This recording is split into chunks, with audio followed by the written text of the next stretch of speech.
Love brewing Turkish coffee. Even though I have a little machine to make my coffee, I still find it useful, or maybe I still find it very interesting to use this, what do we call this one in Turkish? I think it is called chezve or chezve. This little item, I still find it very interesting to brew my Turkish coffee here.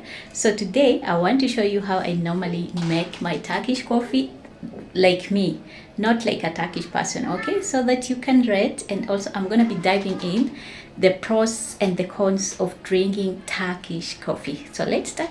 So to start off, let me tell you the tools that I'm gonna be using to make my Turkish coffee the way I normally make at home.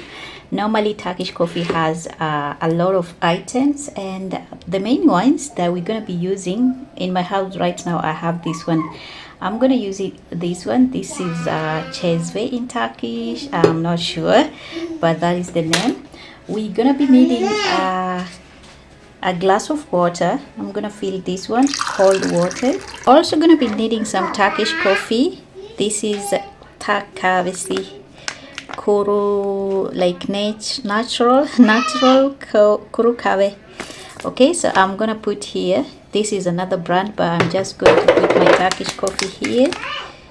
Okay, I think this brand that I have used, it is one of the best because I have tested several times.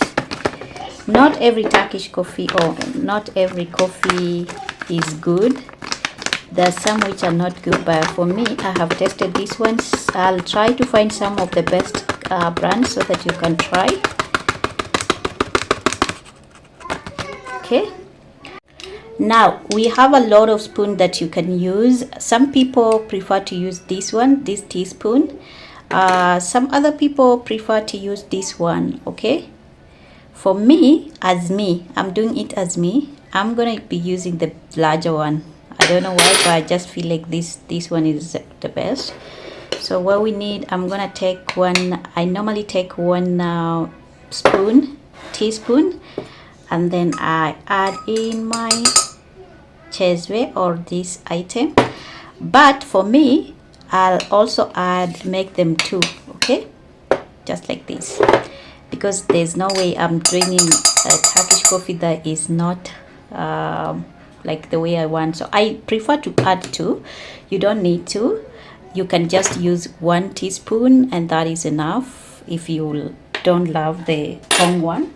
Something else, let me just give you. So I'm taking 1 teaspoon of sugar and adding in.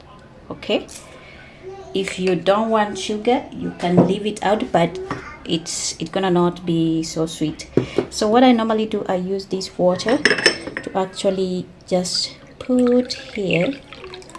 Okay, 1 cup like that, and then I'm gonna pour it here. And then what I'm gonna do is to make sure that I'm actually making this, like mixing everything together before I put on the fire, like so.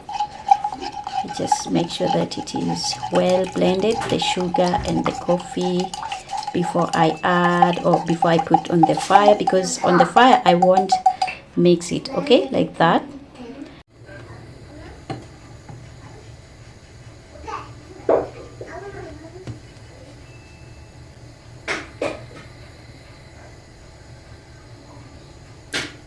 So we're gonna put on our fire like that, and we're gonna wait.